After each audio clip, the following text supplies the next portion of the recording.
Olá, pessoas! Eu sou a Natasha, este é o Redemoinhando e hoje eu vim mostrar para vocês 15 excelentes leituras que eu fiz em 2016.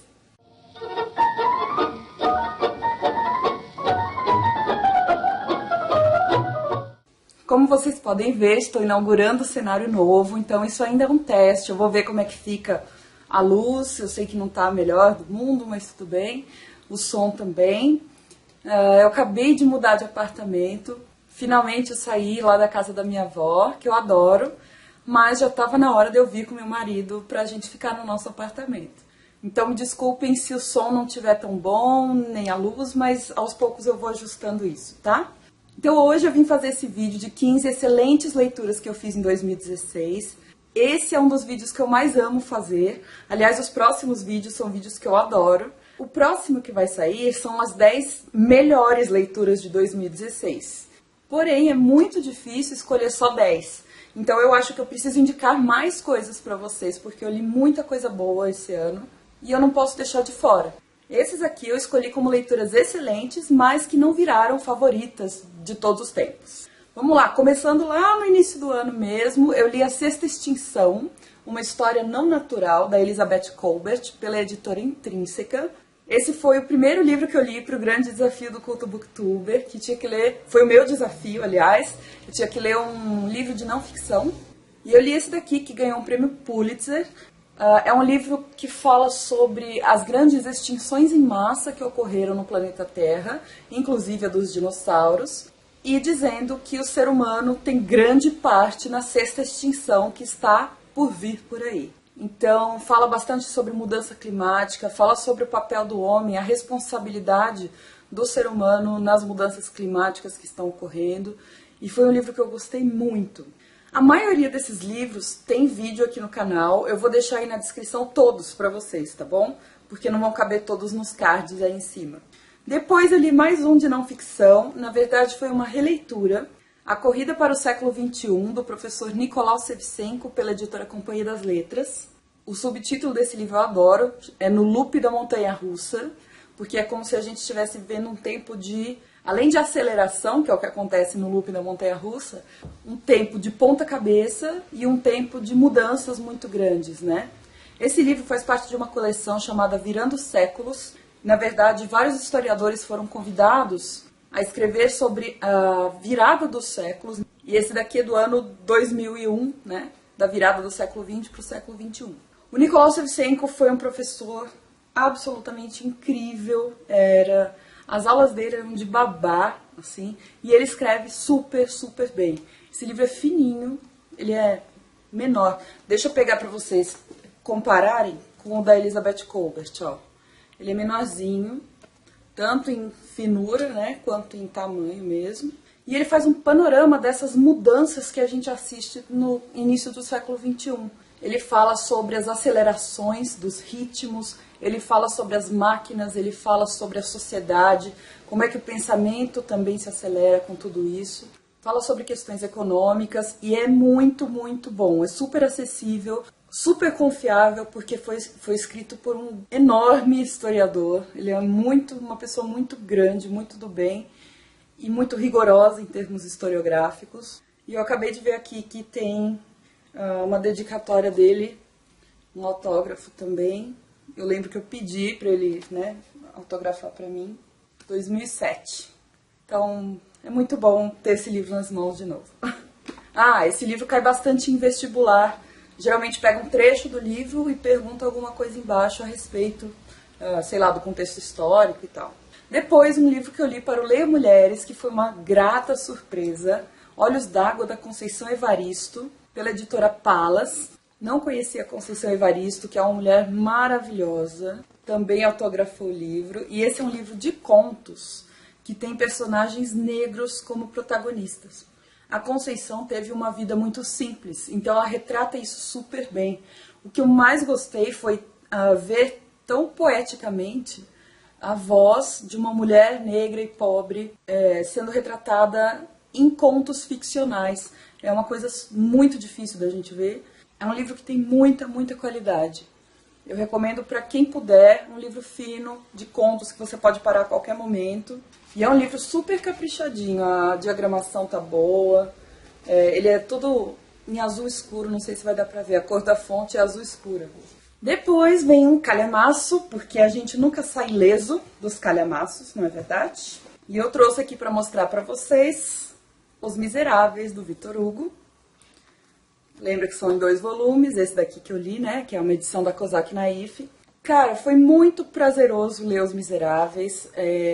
A parte da descrição histórica, então quando ele fala das batalhas, quando ele fala do esgoto de Paris e tal, podem ser um pouco cansativas, porém as partes que tem os personagens são magníficas, parece novela, porque você quer saber o que vai acontecer naquela história com aqueles personagens, como é que eles vão se livrar daquelas coisas. Então foi uma leitura muito mais leve do que eu esperava. Quando a gente fala Os Miseráveis, do Victor Hugo, assusta, né?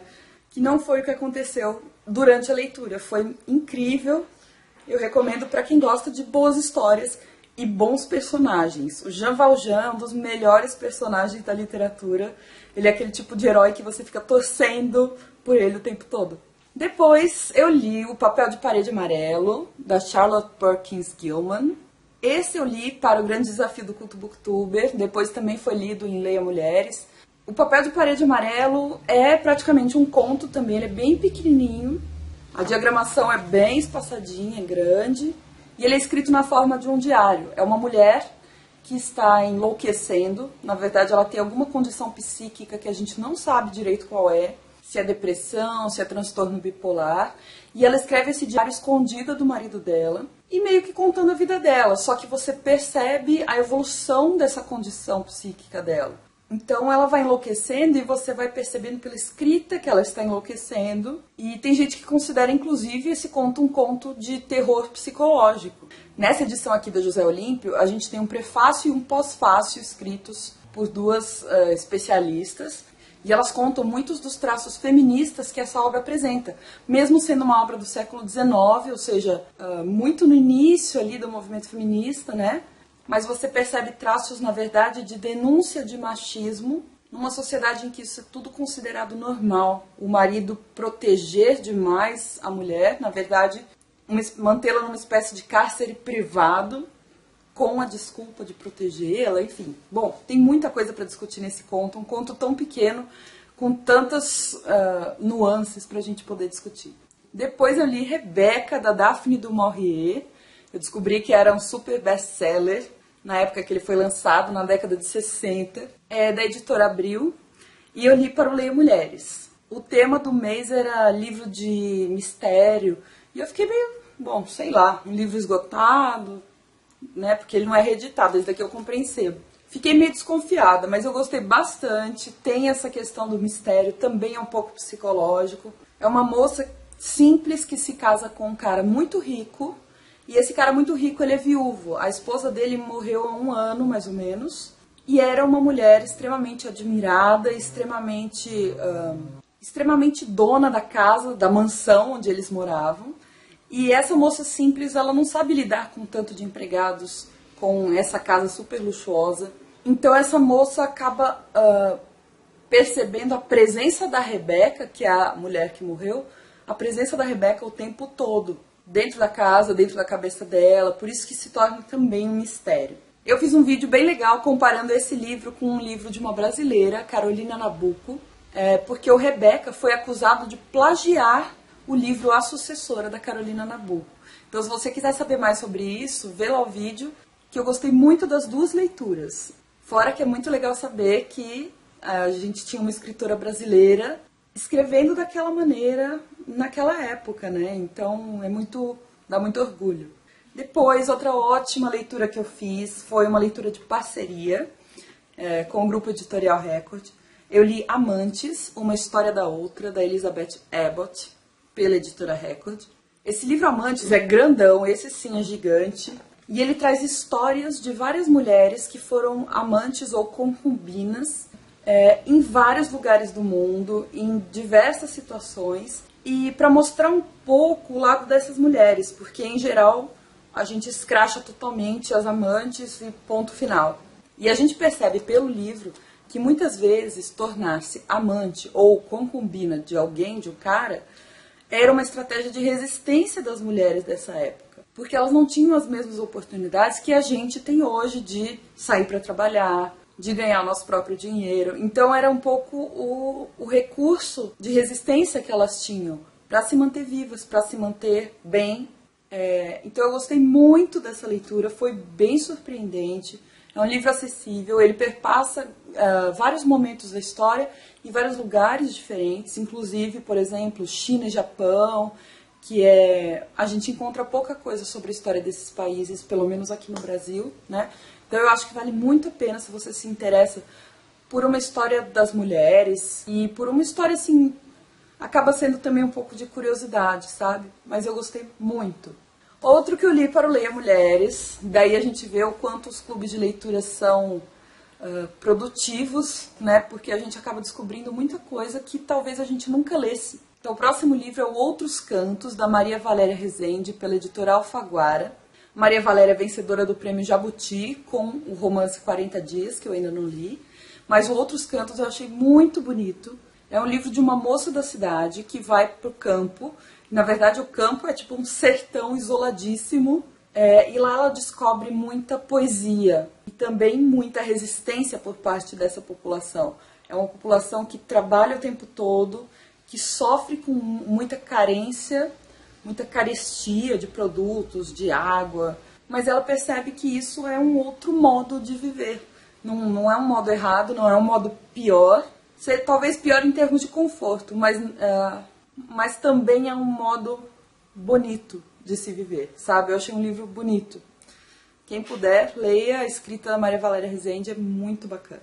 Mais um do Leia Mulheres. Eu li o Vozes de Chernobyl, da Svetlana Alexievich, pela editora Companhia das Letras. Esse, vocês já sabem, também é de não ficção. Na verdade, é uma série de depoimentos que a Svetlana coletou sobre o acidente na usina de Chernobyl, lá na Ucrânia, e que contaminou o mundo inteiro, né? Mas contaminou principalmente ali a Europa. O subtítulo é esse, ó, A História Oral do Desastre Nuclear, e é exatamente isso que conta. É um livro muito pesado, é um livro muito doloroso, mas é um livro muito importante para a gente entender aspectos políticos da União Soviética da época, para a gente entender sobre controle de informação, para a gente perceber a humanidade nas pessoas e a desumanidade também. Foi um livro muito, muito bom, não é à toa que a Svetlana ganhou o Nobel. E esse eu li para o Grande Desafio do Culto Booktuber, e eu não sei se eu deveria falar dele nesse vídeo ou no próximo, porque eu gostei muito, mas eu vou colocar nesse mesmo, para ficarem os 15 livros certinho. Eu li o Orgulho e Preconceito, da Jane Austen, essa edição é da LPM Pocket. Eu não esperava gostar, porque eu achei que a Jane Austen não fosse o meu estilo, eu não sou tão empolgada assim com romance histórico, sabe? Só de saber que era um romance, eu já fiquei meio... Mas é muito, muito bom. Porque a personagem principal, ela é cheia de ironias, ela é cheia de respostas muito boas. Ela não é conformada com uma situação de submissão da mulher frente ao casamento, frente ao seu pai mesmo. E é um livro muito encantador. Parece que não acontece nada, porque ele foi escrito... Aliás, ele foi escrito no começo do século XVIII, mas então você pensa, não vai acontecer nada. Interior da Inglaterra, final do século XVIII, começo do XIX, tipo, o que esse livro vai falar? Mas é muito bom. Ela sempre arranja motores para a narrativa continuar. Seja uma carta que chega, seja uma festa que tem, uma viagem que eles vão fazer. É muito bom. Recomendo. Depois eu li um para outro clube de leitura, que foi o Clube dos Espanadores. Outro livro que eu nunca imaginei que eu leria, que foi o Butcher's Crossing, do John Williams, pela editora Rádio Londres. O Butcher's Crossing é uma espécie de livro de Velho Oeste. Ele tem uma atmosfera, inclusive, de filme de Velho Oeste, em que um cara da cidade, um cara que largou a faculdade no meio, vai para o oeste norte-americano, em que não tinha nada, não tinha estrada de ferro direito. Ele vai em busca de si mesmo, assim, ele vai tentar aproveitar a natureza e ele vai tentar encontrar a si mesmo, se juntando a outros caras para ir numa caçada de búfalos E essa caçada vai ter muitas, muitas coisas dando errado. E é um livro super bom. A única coisa é que eu não sei se o final se encaixou muito bem com o clima do livro. Assim, o livro todo estava indo por um caminho e para mim o final foi por outro. Mas tudo bem, eu gostei do final, gostei do livro como um todo. Eu só não sei se ele encaixou. Mas foi uma leitura ótima, eu aproveitei muito cada página, foi muito bom. Mais um livro de parceria que eu adorei, A Tortura como Arma de Guerra, da Leneide Duarte Plon, pela editora Civilização Brasileira. O subtítulo é esse: Como os militares franceses exportaram os esquadrões da morte e o terrorismo de Estado. Ou seja, é um livro que fala sobre a ditadura militar latino-americana e a ditadura brasileira, da década de 60, e do exército francês que estava lutando na Argélia nessa época, porque a Argélia estava tentando se tornar independente da França, e a França não estava deixando. Enfim, o exército francês tratava os revolucionários com torturas, e essas técnicas de tortura foram as técnicas que os militares franceses ensinaram para os militares latino-americanos que implantaram os regimes na América Latina. É um livro bem escrito, é um livro baseado em documentação, e eu achei bastante surpreendente de alguma maneira, porque a gente raramente fala ou pensa na França como um país de tortura. A França, ela é considerada o país dos direitos humanos, né? E aquela entrevista principalmente um militar que comandava tudo isso, um militar francês, e que não tem o menor peso na consciência por ter feito tudo isso, por ter quebrado esses direitos humanos que são tão caros a gente hoje, né? Depois eu li um livro que não podia deixar de ser uma das melhores leituras do ano, porque é do meu queridinho José Saramago. Eu li o Manual de Pintura e Caligrafia, pela Companhia das Letras.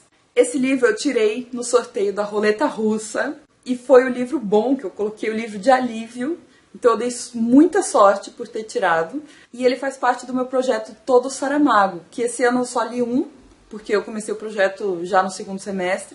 Mas esse foi o segundo livro publicado por ele. Eu já consegui o primeiro em e-book, então ano que vem vai ter o primeiro Saramago. E como sempre é um livro que faz pensar muito.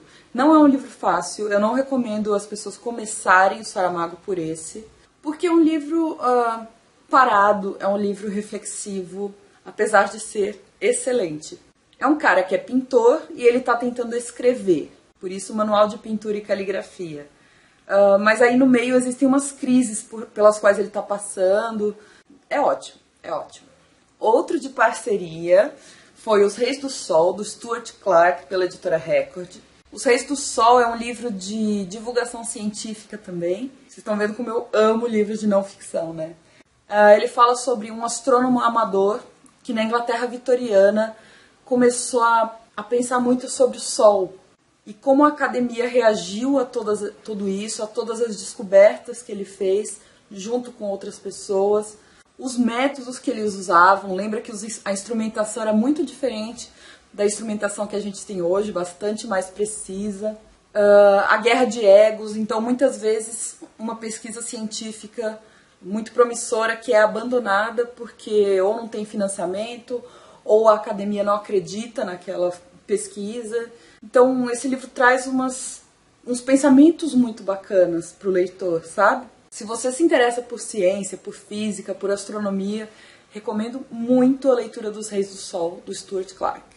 E o último que eu separei para vocês, finalmente, 15ª leitura excelente do ano, foi Harry Potter e a Filosofia, coordenação do William Irving, pela editora Madras.